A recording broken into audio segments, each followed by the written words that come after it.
آج کے دن کا سورج غروب ہونے کے ساتھ ہی اس مہینے کی 2 دہائیاں مکمل کر لیں گے اور تیسرے عشرے میں انشاءاللہ ہم لوگ آج داخل ہو جائیں گے. یعنی اس مہینے کا جو 1/3 حصہ ہے اس میں داخل ہو جائیں گے. آج تک اللہ سبحانہ و تعالیٰ کے فضل و احسان سے، اس کی رحمت سے، اس کی توفیق سے جو عبادتیں ہمیں میسر ہو رہی تھی ہم کرتے چلے آ رہے ہیں. قرآن کریم کی تلاوت ہم نے کی، نوافل کا اہتمام ہم نے کیا، فرائض کو ہم نے ادا کیا. یہ سب اللہ سبحانہ و تعالیٰ کی توفیق سے ہم آج تک انجام دیتے آ رہے ہیں. معزز سامعین، کسی بھی عمل کا آغاز عمدہ انداز میں ہونا یہ انتہائی بہترین بات ہے، لیکن آغاز کے ساتھ ساتھ اختتام اس عمل کا بہتر ہو یہ اور زیادہ بہتر بات ہے. آدمی جب کسی چیز کا عادی ہو جاتا ہے، کسی عمل کا عادی ہو جاتا ہے، انسانی فطرت ہے اس عمل سے رغبت ہٹ جاتی ہے، آدمی سست پڑ جاتا ہے. ایسے تو اسلامی شریعت کیا کہتی ہے؟ نبی علیہ الصلوۃ والسلام نے فرمایا احب الاعمال الی اللہ ادومها وان قل. اللہ سبحانہ و تعالیٰ کے نزدیک سب سے محبوب عمل، سب سے پسندیدہ عمل، سب سے افضل عمل وہ ہے جو گرچہ کم ہو لیکن وہ عمل ہمیشہ کیا جانا والا، اس عمل کو آدمی ہمیشہ انجام دے، ہمیشہ کرے. وہ عمل اللہ سبحانہ و تعالیٰ کے نزدیک سب سے زیادہ محبوب ہے، سب سے زیادہ پسندیدہ ہے. آدمی ایک رات قیام کرے، 11 رکعت کا اہتمام کر لیتا ہے یا اس سے زیادہ کر لیتا ہے، لیکن دوسری رات وہ سو جاتا ہے، تیسری رات سو جاتا ہے، چوتھی رات سو جاتا ہے. آدمی بھی 2 ہی رکعت قیام کرے لیکن ہر رات کرے، یہ اللہ سبحانہ و تعالیٰ کو سب سے زیادہ پسند ہے. آدمی قرآن کریم کی ایک ہی صفحہ تلاوت کرے، تدبر کے ساتھ، تفصیل کے ساتھ، غور و فکر کے ساتھ، لیکن ہر روز کرے. ایک وقت 10 پارے پڑھ لیے اور اس کے بعد 1 مہینہ قرآن کریم کی تلاوت چھوڑ ہی دی، یہ عمل اللہ سبحانہ و تعالیٰ کو پسند نہیں ہے. بلکہ سب سے محبوب عمل، سب سے پسندیدہ عمل اللہ کے نزدیک وہ ہے گرچہ کم ہو، تھوڑا عمل ہو لیکن ہمیشہ کیے جانے والے اعمال میں سے ہو. آدمی اس عمل کو ہمیشہ انجام دے. نبی علیہ الصلوۃ والسلام نے فرمایا انما الاعمال بالخواتیم. عمل کا دار و مدار عمل کے خاتمے کے اوپر ہے. ماہ رمضان کا آغاز ہم نے بہتر طریقے سے کر لیا، لیکن اپنے نفس سے ہم گواہی لے لیں کہ کیا جس جوش کے ساتھ، جس جذبے کے ساتھ، جس قوت کے ساتھ، جس ہمت کے ساتھ ہم نے ماہ رمضان کا آغاز کیا تھا، کیا اس جذبے کے اوپر آج تک ہم قائم ہیں؟ اپنے آپ سے گواہی لے لیں. یقیناً ہم سست پڑ چکے ہیں. آدمی کا عمل وہ عمل بہتر ہوتا ہے جس کا آغاز بھی بہتر ہو، جس کا درمیانی حصہ بھی بہتر ہو اور جس کا اختتام بھی بہتر ہو. وہ عمل انتہائی بہترین عمل ہے، انتہائی پسندیدہ عمل ہے. اور نبی علیہ الصلوۃ والسلام نے فرمایا آدمی آغاز اگر بہتر طریقے سے کسی بھی عمل کو کرتا ہے اور اختتام بھی بہتر طریقے سے کرتا ہے، اللہ کی توفیق سے وہ انتہائی زیادہ پسندیدہ عمل ہے.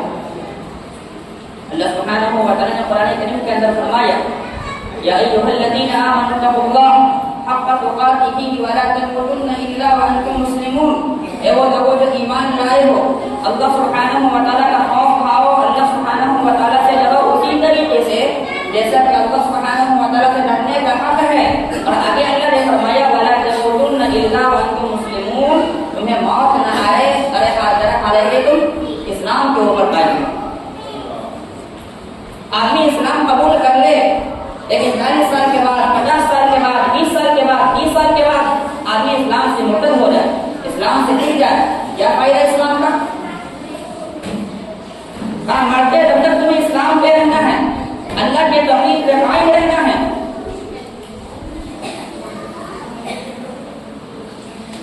اور نبی علیہ الصلوۃ والسلام نے فرمایا آدمی کے زندگی کے اختتام کے متعلق کہ ان العبد لیعمل العمل، کہ آدمی جنتی والے اعمال کرتا رہتا ہے، جنت والے کام کرتا رہتا ہے. اور کرتے کرتے جب آخری زندگی کے آخری مرحلے میں پہنچتا ہے، اچانک سے اللہ کی توفیق کا فیصلہ، اللہ کی تقدیر کا یہ فیصلہ ہوتا ہے کہ اچانک سے وہ آدمی جنتیوں والے اعمال چھوڑ کر کے وہ جہنم والے اعمال کرنا شروع کر دیتا ہے، اور پھر اللہ کی تقدیر کے حصے کے مطابق وہ جہنم میں چلا جائے، اللہ کی تقدیر کے فیصلے کے مطابق وہ جہنم والے عمل کرنا شروع کر دیتا ہے۔ تو آدمی کا آغاز بہتر ہو یہ انتہائی اچھی بات ہے، لیکن آغاز کے ساتھ ساتھ اختتام بہتر ہو، شریعت کا یہ مطلوب ہے۔ اللہ سبحانہ و تعالیٰ سے توفیق مانگے کہ اللہ سبحانہ و تعالیٰ نے اس جذبے کے ساتھ، اس حوصلے کے ساتھ، اس جوش کے ساتھ ہم نے ماہ رمضان کا مہینہ شروع کیا تھا، یہ اللہ ہمیں اسی جذبے کے ساتھ ماہ رمضان کے اختتام کی بھی توفیق دے، اسی جذبے کے ساتھ قیام اللیل کی بھی توفیق دے، اسی جذبے کے ساتھ قرآن کریم کی تلاوت کی بھی توفیق دے۔ یہ اللہ سبحانہ و تعالیٰ سے توفیق اور مدد مانگیے۔ یاد کیجیے جب یہ مہینہ داخل ہوا تھا ہم کتنے خوش تھے، اور نبی علیہ الصلوۃ والسلام نے بھی اپنے صحابہ کو یہ بشارت دی تھی، یہ خوشخبری دی تھی اور کہا تھا کہ لوگوں تمہارے اوپر ایک ایسا مہینہ داخل ہوا ہے، ایک ایسا مہینہ آنے والا ہے، اتاکم شہر رمضان شہر مبارک، تمہارے اوپر ایک ایسا مہینہ سایہ فغن ہونے والا ہے، یا ایک ایسا مہینہ سایہ فغن ہوا ہے جو مبارک مہینہ ہے، جس مہینے کے روزے کو اللہ سبحانہ و تعالیٰ نے تمہارے اوپر فرض کیا ہے، جس مہینے کے اندر اللہ سبحانہ و تعالیٰ جنت کے دروازوں کو کھول دیتا ہے، جہنم کے دروازوں کو بند کر دیتا ہے، سرکش شیاطینوں کو جکڑ دیتا ہے، ایک ایسا مہینہ تمہارے اوپر داخل ہونے والا ہے یا داخل ہوا ہے۔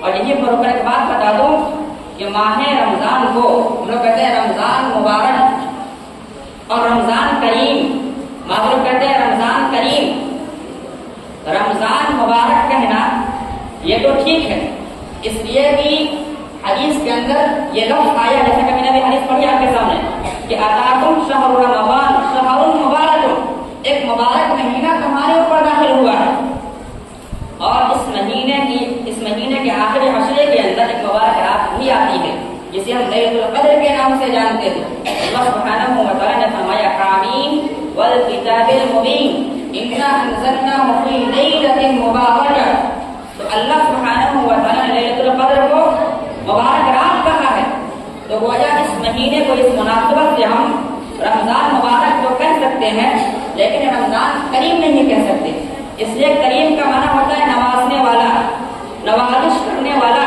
یہ مہینہ آدمی کے اوپر نوازش نہیں کرتا، بلکہ نوازش کرنے والی ذات اللہ سبحانہ و تعالیٰ کی ذات ہے، نوازنے والی ذات اللہ سبحانہ و تعالیٰ کی ہے۔ اس مہینے میں اللہ سبحانہ و تعالیٰ اپنا کرم کرتا ہے لوگوں کے اوپر، یہ مہینہ کرم نہیں کرتا، اس لیے ماہ رمضان کو رمضان مبارک کہہ سکتے ہیں، لیکن رمضان کریم یہ نہیں کہہ سکتے۔ یہ تھوڑی سی باتیں جو میں نے بتا دی۔ اس کے بعد اسی حدیث کے آگے نبی علیہ الصلوۃ والسلام نے جو بات بتائی اپنے صحابہ کو فرمایا یہ مبارک مہینہ تمہارے اوپر داخل ہو گیا جس کے روزے اللہ سبحانہ و تعالیٰ نے تمہارے اوپر فرض کیے ہیں، جس مہینے کے اندر اللہ سبحانہ و تعالیٰ جنت کے دروازوں کو کھول دیتا ہے، جہنم کے دروازوں کو بند کر دیتا ہے، سرکش شیاطین کو جنوں کو جکڑ دیتا ہے تاکہ تمہیں عبادت کرنے میں مزہ آئے، شیطان تمہیں بھٹکائے نہیں، تمہارے من کو ادھر ادھر ٹٹولے۔ اور اسی طریقے سے آگے فرمایا نبی صلی اللہ علیہ وسلم نے کہ اس مہینے کے آخری عشرے میں ایک رات آنے والی ہے، کہا فیہ لیلۃ، اس رات کی اہمیت اور فضیلت بتاتے ہوئے نبی علیہ السلام نے فرمایا کہ جو رات خیر من الف شہر، 1000 مہینوں سے بہتر رات ہے، 1000 مہینوں سے بہتر رات ہے۔ اور انشاءاللہ اللہ سبحانہ و تعالیٰ کی توفیق سے آج کے روزے کے اختتام کے ساتھ ہی اس رات میں ہم لوگ داخل ہو جائیں گے۔ نبی علیہ السلام کا عمل کیا تھا، آپ کیا کیا کرتے تھے، آپ کون سے اعمال انجام دیتے تھے آخر عشرے کے اندر؟ حضرت عائشہ رضی اللہ تعالیٰ عنہ فرماتی ہیں کان نبی صلی اللہ علیہ وسلم اذا دخل العشر الاواخر، جب آخری عشرہ آتا، عشرہ کہتے ہیں 10 کو، آخری 10 دن جیسے ہی آتا ماہ رمضان کا، نبی علیہ السلام سب سے پہلا کام یہ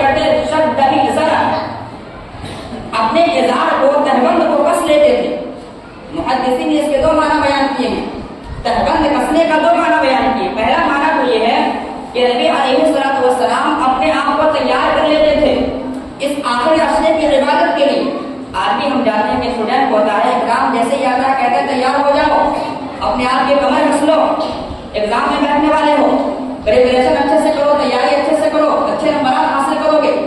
ایک کسان کے سامنے کوئی کام ہوتا ہے وہ کہتا ہے کمر کس لیتے ہیں، اب کھیتی کا موسم آنے والا ہے، فصل کاٹنے کا موسم آنے والا ہے، تو کسی کام کو کرنے سے پہلے اپنے آپ کو مکمل طور سے تیار کر لینا، یہ معنی ہوتا ہے کمر کس لینے کا۔ تو اللہ کے نبی صلی اللہ علیہ وسلم یہ کام کر لیتے تھے۔ اور دوسرا معنی جو اللہ نے بیان کیا ہے وہ یہ ہے کہ نبی علیہ السلام آخری عشرے کے اندر اپنی بیویوں سے ملنا جلنا بھی بند کر دیتے تھے، جبکہ رمضان کے دن میں تو بیوی سے ملنا حرام، رات میں مل سکتے ہیں، جائز تعلقات قائم کر سکتے ہیں۔ شروع دور میں شروع اسلام میں جب بہت سے نئے نئے فرض ہوئے تھے اس وقت آدمی رات کے اندر بیوی سے جماع نہیں کر سکتا تھا۔ اللہ تعالیٰ نے کہا وَقِيلَ لَكُمْ لَيْلَةَ الصِّيَامِ وَقِيلَ لَكُمْ لَيْلَةَ الصِّيَامِ الرَّفَثُ إِلَىٰ نِسَائِكُمْ، یہ رمضان کی راتوں میں تمہارے لیے حلال کیا گیا ہے کہ تم اپنی بیویوں سے مل سکتے ہو، جائز تعلقات قائم کر سکتے ہو۔ لیکن اللہ سبحانہ و تعالیٰ نے اس چیز کو اپنی امت کی آسانی کے لیے کیا، لیکن اس آخری عشرے کے اندر نبی صلی اللہ علیہ وسلم اس جائز تعلقات قائم کرنے سے بھی اپنی بیوی سے الگ ہو جاتے تھے تاکہ مکمل طور سے اپنے آپ کو عبادت کے لیے فارغ کر لیں، اور کر لیا کرتے تھے، اور خوب تن من دھن لگا کر کے نبی علیہ السلام اس بار آخری عشرے کے اندر عبادت کیا کرتے تھے۔ اس کے بعد شد میزرہ وأحیا لیلہ، اللہ کے نبی صلی اللہ علیہ وسلم اس آخری عشرے کی راتوں کو زندہ کیا کرتے تھے۔ زندہ کرنے کا مطلب یہ ہے کہ راتوں کو جاگتے تھے اور عبادت کیا کرتے تھے، قرآن کریم کی تلاوت کثرت سے کیا کرتے تھے، قیام لمبا کیا کرتے تھے۔ عام دنوں میں ایک رکعت میں اگر ایک سبا پڑھتے تھے تو آخری عشرے کی راتوں میں آپ ایک ایک پاؤ پڑھا کرتے تھے، خوب لمبا قیام کرتے تھے، خوب لمبا قیام کرتے، اللہ سبحانہ و تعالیٰ کے سامنے خوب لمبا سجدہ کیا کرتے تھے، دعائیں خوب کیا کرتے تھے اللہ سبحانہ و تعالیٰ سے اس آخری عشرے کے اندر۔ وَأَحْيَا لَيْلًا، بعض وقت راتوں کو زندہ کرنے کا مطلب وہ سمجھتے ہیں جیسا کہ آج ہم لوگ سمجھ رکھے ہیں، راتوں کو جاگتے تو ہیں، صرف جاگنا مقصد نہیں ہے، جاگ کر کے اللہ کی عبادت کرنا یہ مقصد ہے آخری عشرے کی راتوں میں۔ لیکن اس آخری عشرے کی جو راتیں ہوتی ہیں لیکن القدر خاص طور سے مسلمان بہت اس کی توہین کرتا ہے، شباشی کرتے ہیں مسلمان، جاگ کو جاتے ہیں لیکن عبادت نہیں کریں گے، جتنی نمازیں امام کے ساتھ پڑھ لیے اللہ کی توفیق سے، اس کے بعد جا کے سو گئے، وقت میں مشغول ہیں، پیسوں میں مشغول ہیں، یہاں بیٹھے ہیں وہاں بیٹھے ہیں، یہاں دوڑ رہے ہیں وہاں بھاگا، یہاں چھوڑ وہاں ہنگامہ، یہ کھانا یہ پکانا، تو یہ رات کے قدری ہے۔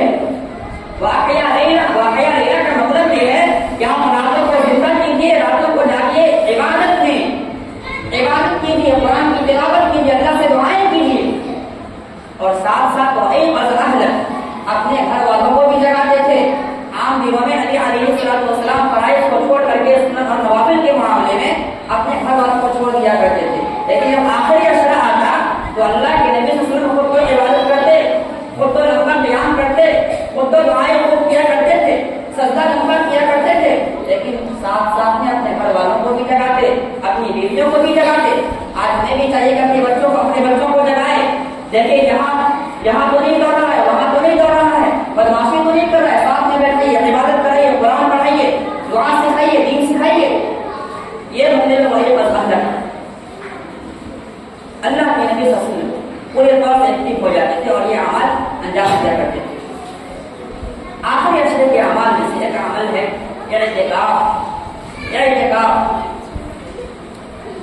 اعتکاف کا معنی ہوتا ہے لغت میں پکڑ لینا، خاص کر لینا، یا اپنے آپ کو ٹھہرا لینا، کسی جگہ کو لازم کر لینا، پکڑ لینا، اور شریعت میں اعتکاف کہتے ہیں رمضان کے آخری عشرے کے اندر اللہ سبحانہ و تعالیٰ کا تقرب حاصل کرنے کے لیے عبادت کی غرض سے مسجد کے حصے کو خاص کر لینا، یہ اعتکاف کا معنی ہے۔ یعنی دنیا سے ہٹ کر آپ اپنے آپ کو خاص کر لیجیے کہ آخری 10 دنوں میں اللہ سبحانہ و تعالیٰ سے خوب دعائیں کریں گے، خالی وقت ملا ہے، خالی وقت میں اللہ کے سامنے خوب روئیں گے، گناہوں کی معافی مانگیں گے، اللہ سے ہدایت مانگیں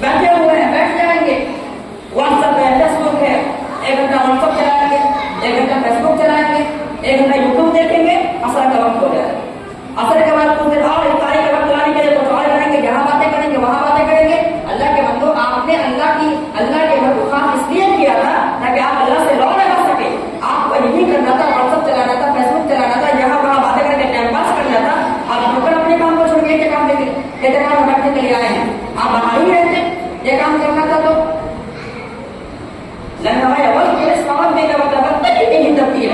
اللہ کا ذکر کیجیے، اللہ کو یاد کیجیے، دنیا سے ہٹ کر چھٹ کر کے۔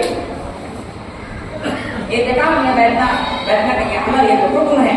بعض لوگ کہتے ہیں یہ فرض کفایہ ہے، محلے کا کوئی آدمی اگر نہ بیٹھے اعتکاف کے اندر تو سارے محلے والے گنہگار ہیں۔ یہ فرض اور واجب کا مسئلہ نہیں ہے، اعتکاف میں بیٹھنا یہ سنت ہے اور مستحب عمل ہے۔ سنت اس لیے ہے کہ نبی علیہ السلام نے اپنی زندگی میں اعتکاف کے عمل کو انجام دیا ہے۔ آپ نے کسی رمضان کے پہلے ہفتے کا اعتکاف کیا، جب آپ کو معلوم نہیں تھا کہ لیلۃ القدر کی راتوں میں ہوتی ہے۔ اسی طریقے سے کبھی آپ نے رمضان کے دوسرے ہفتے میں اعتکاف کیا، جب آپ کو اپنی طرف یہ بات معلوم ہو گئی کہ لیلۃ القدر کی راتیں یہ رمضان کے آخری عشرے کے اندر ہے، تو آپ نے آخری عشرے کے اعتکاف کا اہتمام کرنا شروع کر دیا۔ تو سنت اس لیے ہے کہ اللہ کے نبی نے اعتکاف کیا، اور مستحب اس لیے ہے کہ اللہ کے نبی صلی اللہ علیہ وسلم نے لوگوں کی مرضی کے اوپر چھوڑا، جو چاہے کرے۔ آدمی اپنی خوش دلی سے آدمی اللہ سبحانہ و تعالیٰ کے لیے وقف کر دے، اللہ سے لو لگانے کے لیے، اس سے بڑی خوش نصیبی کی بات کیا ہو سکتی ہے۔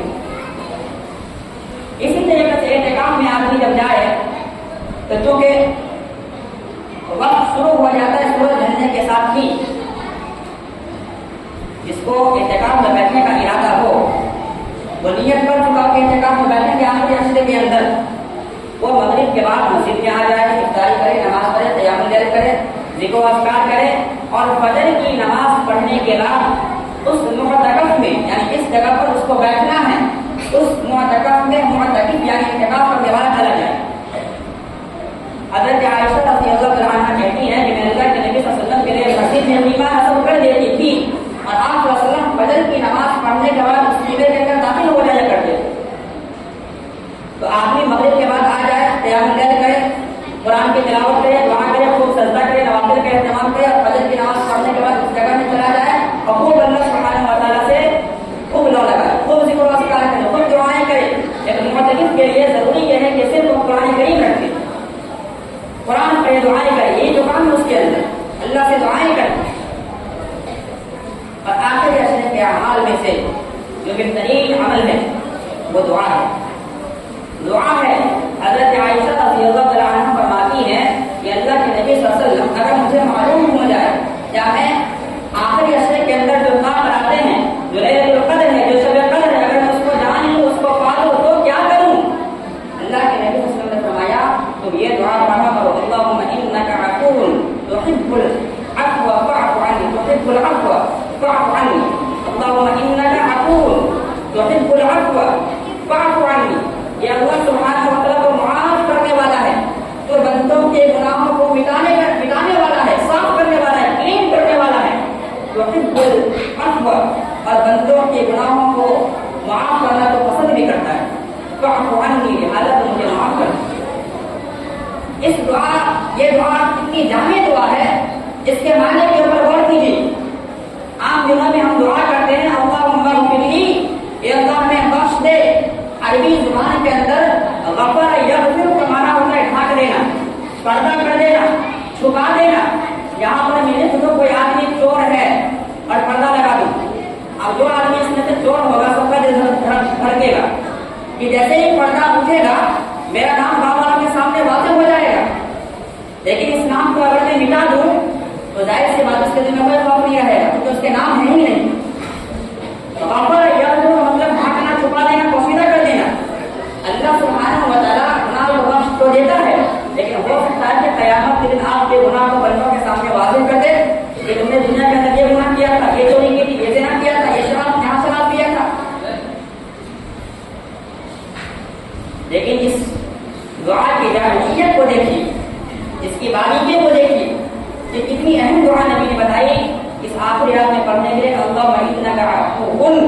کہ اللہ تو گناہوں کو مٹانے والا ہے، چھپانے والا نہیں ہے، مٹانے والا ہے۔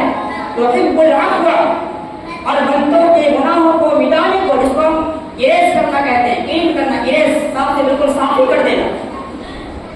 تحب العفو، بندوں کے گناہوں کی معاف کرنے کو پسند بھی کرتا ہے۔ فاعف عنی، کہ اللہ تمہیں معاف کرے۔ یہ دعائیں کثرت سے پڑھا کریں، اور اس کے علاوہ جو دعائیں ہیں جو دنیا اور آخرت کی بھلائی کے متعلق وہ دعائیں کثرت سے کیا کریں۔ اللہ سبحانہ و تعالیٰ نے آیت صیام کا جہاں ذکر کیا، اسی کے بیچ میں اللہ تعالیٰ نے دعا کا ذکر بھی کیا۔ فرمایا وَإِذَا سَأَلَكَ عِبَادِي عَنِّي فَإِنِّي قَرِيبٌ، میرے بندے اے نبی صلی اللہ علیہ وسلم تو آپ سے میرے متعلق پوچھیں، یا جب میرے بندے مجھ سے سوال کرتے ہیں، مجھ سے مانگتے ہیں، تو میں اپنے بندے سے انتہائی قریب ہوتا ہوں۔ آدمی دعا کرتا رہتا ہے، کرتا رہتا ہے، کرتا رہتا ہے، اور کچھ دن دعا کرتا ہے، دیکھتا ہے کہ ہم کو اللہ نے وہ چیز عطا نہیں کی جس چیز کے لیے ہم دعا کر رہے ہیں، وہ دعا کرنا چھوڑ دیتا ہے۔ مومن کی دعا کبھی رد نہیں ہوتی ہے، کبھی رد نہیں ہوتی ہے اگر اس دعا کے اندر تین چیزیں نہ ہو، رشتے کے توڑنے کی دعا نہ ہو، ظلم کرنے کی دعا نہ ہو، اور گناہ کرنے کی دعا اگر آدمی نہ کرے تو اللہ سبحانہ و تعالیٰ آدمی کی دعا کو قبول کرتا ہے، یہ گارنٹی ہے۔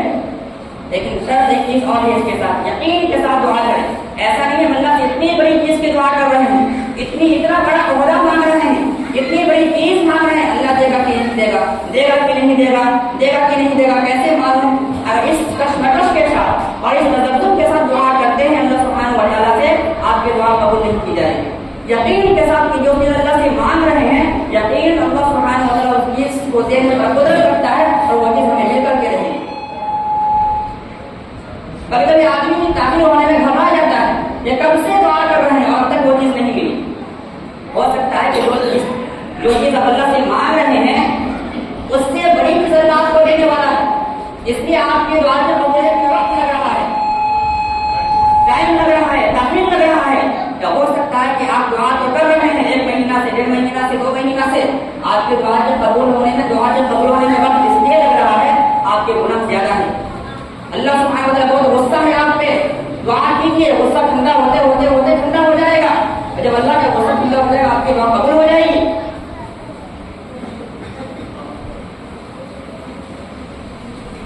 اللہ سبحانہ و تعالیٰ کہتا ہے کہ مجھے ہنسی آتی ہے ایسے بندوں کے اوپر جو دعا تو کرتا ہے، اور دعا کرتے کرتے اب میں اس کو دینے ہی والا ہوتا ہوں، اس کو نوازنے ہی والا ہوتا ہوں کہ میرا بندہ ہاتھ گرا لیتا ہے، مانگنا چھوڑ دیتا ہے۔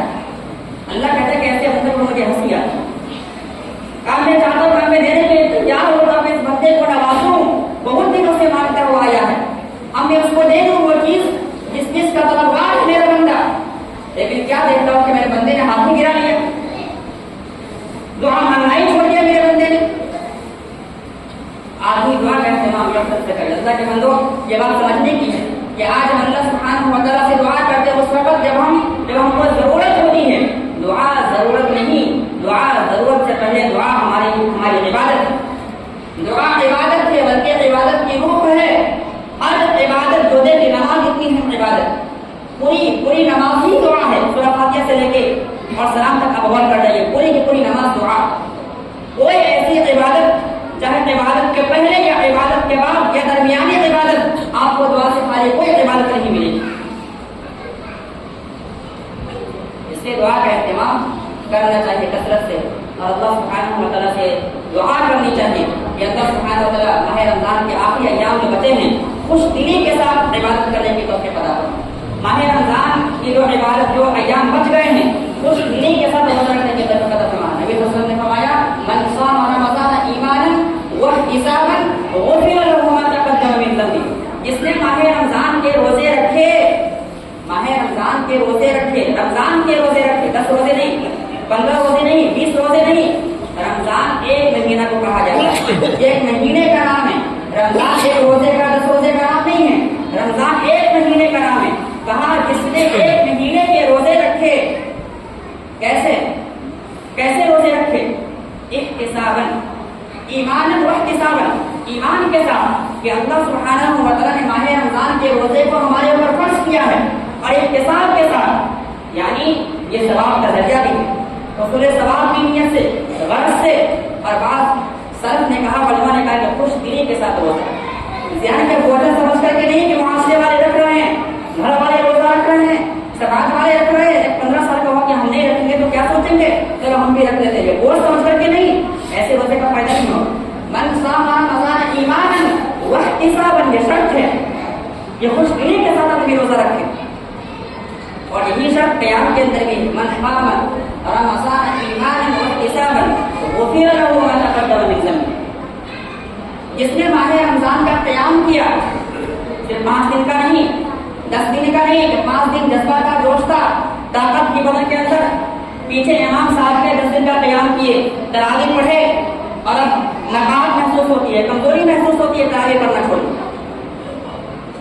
آخری ایام کے اندر اللہ سے جڑنا چاہیے تو اللہ سے آپ کٹ ہی جاتے ہیں. من قام رمضان، اس نے مکمل رمضان کا قیام کیا. اور یہاں بھی وہی شرط ہے، ایمان کے ساتھ، اللہ پر ایمان رکھتے ہوئے، واحتسابا، اور طلب ثواب کی نیت رکھتے ہوئے، امید میں کہ اللہ سبحانہ و تعالیٰ نے ثواب کا ذریعہ اور درجات کی بلندی کا ذریعہ بنایا ہے قیام اللیل کو، تہجد کو، نفل نماز کو. تو اللہ سبحانہ و تعالیٰ کہتا ہے غفر له ما تقدم من ذنبه، اس کے اگلے جتنے گناہ ہوں گے اللہ تعالیٰ ان کو اپنی رحمت سے، اپنے فضل اور اپنے کرم سے اللہ سبحانہ و تعالیٰ معاف کر دے گا. اور صغیرہ گناہ کو معاف کرے گا، کبیرہ کو نہیں. کبیرہ گناہ بغیر سچی توبہ کے اللہ تعالیٰ معاف نہیں کرے گا.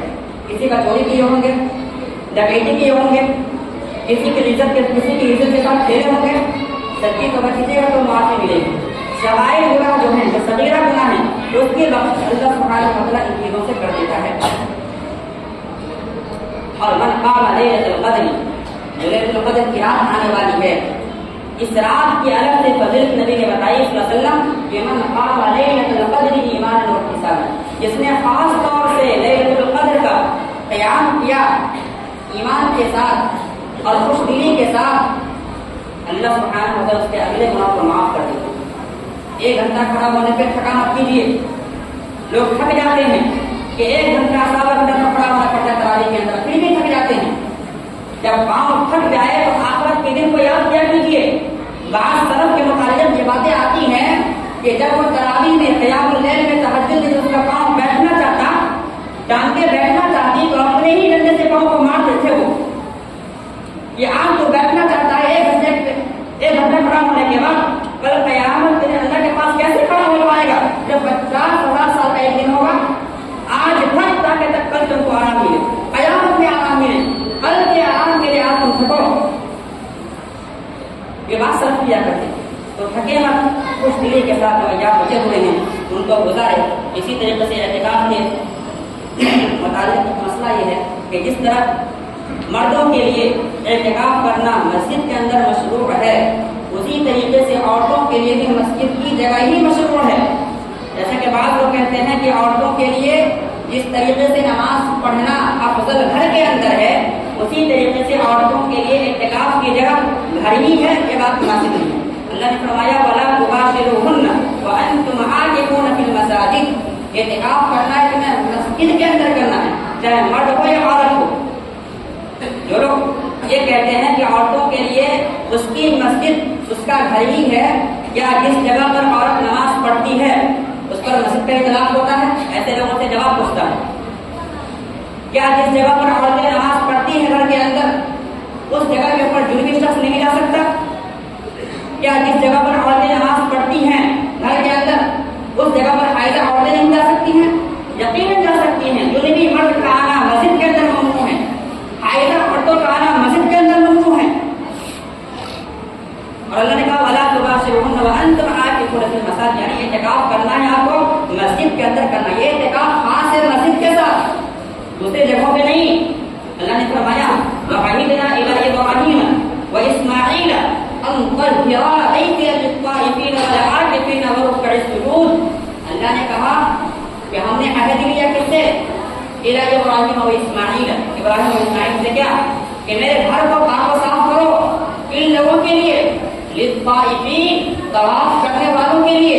یہ طواف کرنے کا جو عمل ہے، جو طواف کرنا یہ خاص صرف خانہ کعبہ کے ساتھ، کوئی آدمی خانہ کعبہ کے علاوہ کسی جگہ کی طواف کرتا ہے اس کے لیے جائز نہیں ہے. یہاں تک کہ حجرہ نبوی کا اگر طواف کوئی آدمی کرتا ہے تو وہ عمل درست نہیں ہوگا. اس کے بعد اللہ نے کہا وَالْعَاكِفِينَ اعتکاف کرنے والوں کے لیے گھروں کو صاف کرو. پتہ یہ چلا کہ اعتکاف صرف مسجد کے ساتھ خاص ہے. اور اس کے بعد کہا وَالرُّكُوعِ السُّجُودِ اور گھر کو صاف کرو کس کے لیے؟ رکوع کرنے والوں کے لیے, سجدہ کرنے والوں کے لیے. اللہ نے پہلے طواف کا ذکر کیا اس لیے کہ طواف بیت اللہ کے ساتھ خاص ہے اور اعتکاف یہ مسجدوں کے ساتھ خاص ہے. اور آدمی رکوع اور نماز کہیں بھی پڑھ سکتا ہے. اس لیے آدمی جو اعتکاف کا ارادہ رکھتا ہو وہ مسجد کے اندر اعتکاف کرے, اور جو عورتیں ارادہ رکھتی ہو اس کے لیے بھی مشروع اور درست یہی ہے کہ وہ مسجد کے اندر اعتکاف کرے. لیکن شرط یہ ہے کہ وہ مسجد ایسی ہو جہاں پر اجنبی مردوں کا آنا جانا نہ لگا ہوا ہو, فتنے سے محفوظ جگہ ہو, کوئی خدشہ نہ ہو. اسی طریقے سے شوہر کی اجازت ضروری ہے عورتوں کے لیے اگر وہ اعتکاف کرنا چاہتی ہے. تو یہ چند باتیں تھیں جو آپ کے گوشے گزار کی گئی.